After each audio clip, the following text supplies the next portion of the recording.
We're starting off a new year and everyone has resolutions, everyone has intentions to improve their health, improve their lifestyle, the quality of our life. So what we'll do today is cover some very simple tips that you can practice on a daily basis that can make a big impact to your health. Learn one simple daily regimen that can help improve our immunity, that can help with longevity and also graceful aging. We'll learn a simple daily habit to improve our digestion. We'll learn a simple tip for our hair and eyes, and some myths about exercise and other daily things that we do, daily practices that we have. Of the three doshas, what do you think is the most important or the most prominent dosha? Vata. Why is Vata the master dosha? There is no movement to the other doshas and dhatus without Vata. Without Vata, nothing moves. So, it is said that Pittam Pangu, Kapam Pangu, Pangavo Maladhatavaha. Pitta is lame, Kapha is lame. All the dhatus and all the wastes in the body are lame, or lame as in handicapped, if Vata is not there. It is Vata that carries. For healthy functioning of all the dhatus and other two doshas, we need healthy Vata. When Vata is vitiated, when Vata is in excess, it's moving all over the place. What happens when there is a strong wind? Things fall, right? Things move out of their place. So that's what happens when there is excess Vata. It can disturb, it can move Pitta out of its place, Kapha out of its place, it can move Rakta out of its place, and so on and so forth. So that's why Vata is considered the primary dosha. If Vata is well balanced, it is more likely that everything else is well balanced. And if Vata is aggravated, sooner or later, it can aggravate the others in the system. The common major sites of Vata are the large intestine, the waist, the lower back, the lower limbs, bones, ear and skin. So now let's see what can we do to balance Vata. Movement is very good. Excessive movement can also cause an imbalance of Vata. Somebody who does excessive exercise, oil massage is one of the easiest, simplest remedies for balancing Vata. The other and the more recommended practice in Ayurveda, it's recommended for every day, is to do a self Abhyanga, a self massage with some warm oil. So about 5 to 7, at least 5 to 7 minutes, you leave the oil on the body.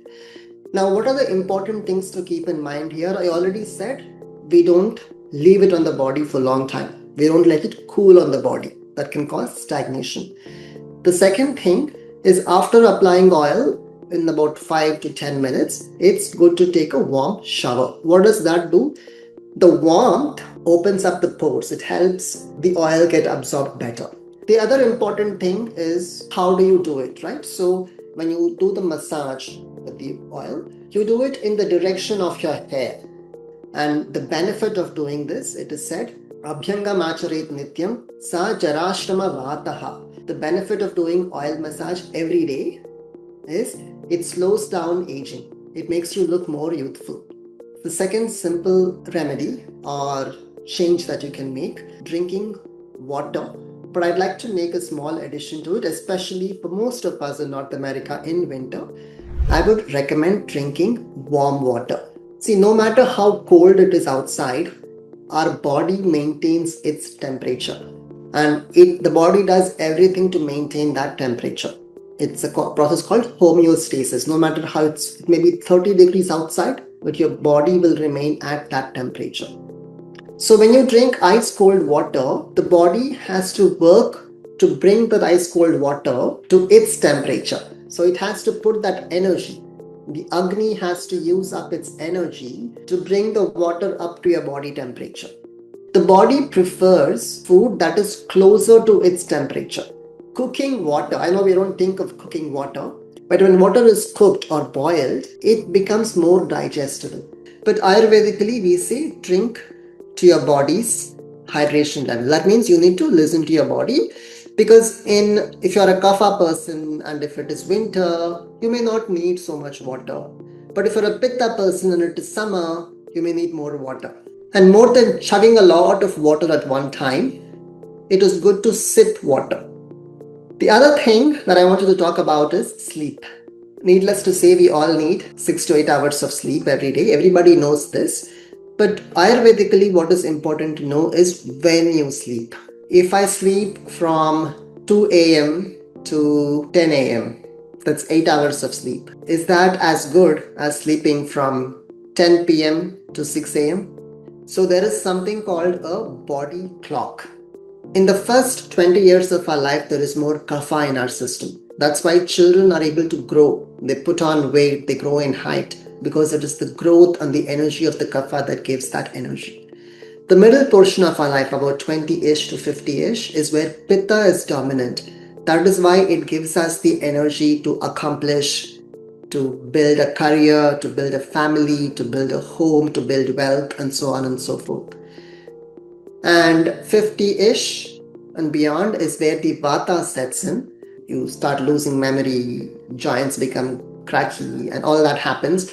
The Vata phase of life. Similarly, in the day, the first 4 hours starting 6 a.m. to 10 a.m. is the kapha time of the day. This is a good time to meditate, use the grounding energy of kapha to meditate, relax, and prepare for the day. And also have a light breakfast because the Agni is not so strong. 10 a.m. to 2 p.m. is the Pitta time of the day, and that's where the digestion is at its strongest, and that is a good time for eating a full meal or a bigger meal of the day. 2 p.m. to 6 p.m. is the Vata time of the day, where there is more restlessness, sometimes there's fatigue, there is a slump, people say, often in my consultations. That's because the Vata is kicking. It's a good time to exercise. It's a good time to do some yoga, some stretching, and some even meditation. It's a good time for that. 6 p.m. to 10 p.m. is the kapha time of the day. It's good to use the energy of the kapha to slow down, wind down, and go to sleep.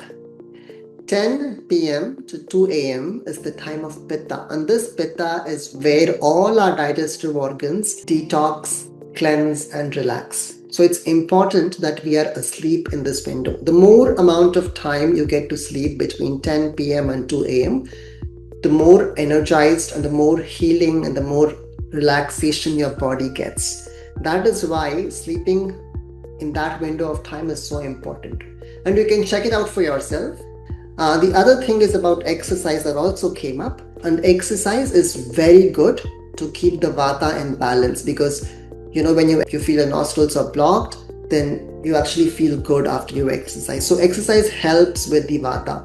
But too much exercise, especially after 40, after 50, it can lead to more Vata imbalance in the system. So moderate amount of exercise.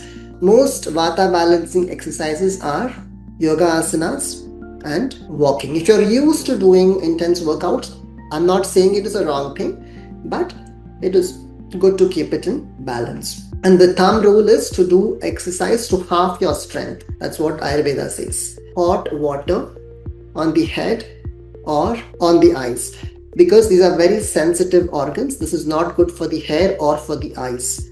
So when you're taking a shower, lukewarm water over the head, and for the body you can use warm water.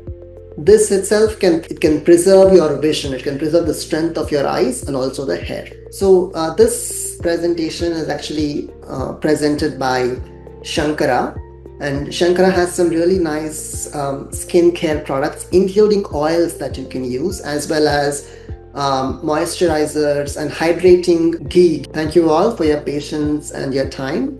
It was good talking to all of you. Take good care, stay warm, and see you another time.